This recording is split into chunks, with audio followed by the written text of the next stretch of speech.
اختر جان مینگل صاحب. شکریہ سردار اختر جان جناب مینگل ڈپٹی اسپیکر صاحب. قابل احترام ہے ہمارے منسٹر لا طارٹ صاحب. یہ بلوچستان کی میرے خیال میں روز اول سے بدقسمتی رہی ہے کہ جتنا بھی ہم آ کے یہاں پر سمجھاتے ہیں حکمرانوں کو، پوری رات ہم ان کو لیلا مجنو کے قصے سناتے ہیں، صبح ہم سے پوچھتے ہیں کہ لیلا میل تھی یا فیمیل تھے. میرے خیال میں اس میں دوش ان کو نہیں دوں گا، اس پر ہمیں اپنی قسمت پہ ہی رونا آئے گا.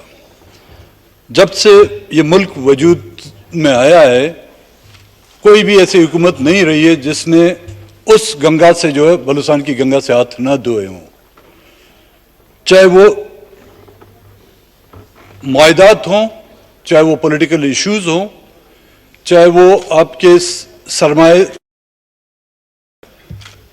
کوئی بھی ایسی حکومت کو مجھے خیال میں نام نہیں دیا جا سکتا جس نے بلوچستان کو اس ملک کا حصہ سمجھا ہو. ہاں، بلوچستان کے وسائل کو مال غنیمت سمجھا گیا ہے، بلوچستان کے ساحل کو جو ہے مال غنیمت سمجھا گیا ہے، لیکن بلوچستان کے لوگوں کو یتیم اور اناتھ سمجھ کر ان کے ساتھ وہ رویہ رکھا گیا ہے. آج جو قانون سازی کی جا رہی ہے ڈپٹی اسپیکر صاحب، اس کے بیک گراؤنڈ میں جاؤں گا. یہ 1993 میں BHP نام کی ایک کمپنی تھی جس کے ساتھ معاہدہ ہوا تھا، اور کچھ عرصے بعد جب وہ اس پر کام مکمل نہ کر سکی تو BHP نے سب لیٹ کیا دوسری کمپنی کو، وہی جو ریکوڈیک کا ایریا تھا. ہم یہ سمجھے شاید بلوچستان میں جو سونے کے ذخائر ہیں یا تانبے کے ذخائر ہیں یا جو چاندی کے ذخائر ہیں وہ بلوچستان کے لوگوں کی قسمت بدلیں گے. بلوچستان کا جو 800 کلومیٹر کا جو ساحل ہے وہ بلوچستان کے لوگوں کی قسمت میں ایک اہم تبدیلی لائے گا. لیکن شومی قسمت انہی وسائل کی وجہ سے ہماری جو ہے نوجوان اٹھائے جا رہے ہیں، ہمیں جو ہے زندہ قبروں میں، ہمارے نوجوانوں کو زندہ قبروں میں دھکیلا جا رہا ہے. ساحل کی جب ہم بات کرتے ہیں کہ ساحل پہ حق ہمارا ہونا چاہیے، لیکن حق ہم اپنی جگہ پر ہم کہتے ہیں کہ جی اس سرزمین سے نکلنے والی معدنیات پہ حق، سب سے پہلے حق ہمارا ہونا چاہیے. آپ نے اپنے آئین میں لکھا ہوا ہے کہ جہاں سے بھی کوئی وسائل نکلیں گے سب سے پہلے حق اس علاقے کا ہوگا. لیکن ہمیں حق کس طرح دیا جاتا ہے؟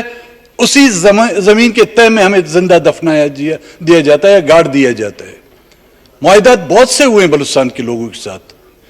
طارٹ صاحب نے جس طرح کہا کہ اس معاہدے کے ساتھ 40% پھل بلوچستان کو ملے گا. ملے ہیں بلوچستان کو پھل، سوئی کے معاملات میں بلوچستان کو پھل ملے ہیں، لیکن سڑے گلے پھل ملے ہیں. سی پیک کے نام پر پورا پاکستان ترقی یافتہ بن گیا، جہاں پہ موٹر وے بن گئے، جہاں پہ پاور پروجیکٹ بن گئے، جہاں پہ سولر پاور پارک بن گئے، لیکن بلوچستان کو جو ہے ایک موم بتی تک نہیں ملی، ڈیول کیریج جو ہے تک نہیں ملا، ہمیں ایک سنگل روڈ تک نہیں ملا اس سی پیک کے نام سے. تو جناب ڈپٹی اسپیکر صاحب، قانون سازیاں ہوتی ہیں، ہونا تو یہ چاہیے تھا کہ اس حکومت میں، اس مخلوط حکومت میں تمام ان جماعتوں کو اعتماد میں لاتے ہوئے امینڈمنٹ لائی جاتی. لیکن افسوس سے کہنا پڑتا ہے جتنی بھی یہاں پر جماعتیں بیٹھے ہیں سوائے چند ایک کی، کسی کو بھی اعتماد میں نہیں لیا گیا.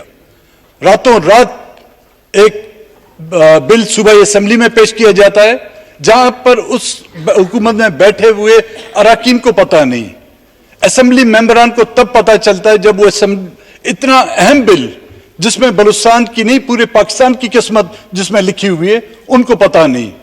آج سینٹ میں بھی یہ بل پیش کیا گیا، لیکن سینٹ کے ممبران کو تک یہ پتہ نہیں تھا کہ آج آرڈر دا ہاؤس میں ڈے میں جو ہے یہ بل آ رہا ہے نہیں آ رہا. قانون سازیاں کی جاتی ہیں، یہاں پر ضرورت وقت پر قانون بنائے جاتے ہیں، اپنے مفادات کی خاطر راتوں رات قانون سازیاں کی جاتی ہیں. رات کے 12 بجے عدالتیں کھولی جاتی ہیں، اجلاسات بلائے جاتے ہیں، ان میں قانون سازی ہوتی ہے.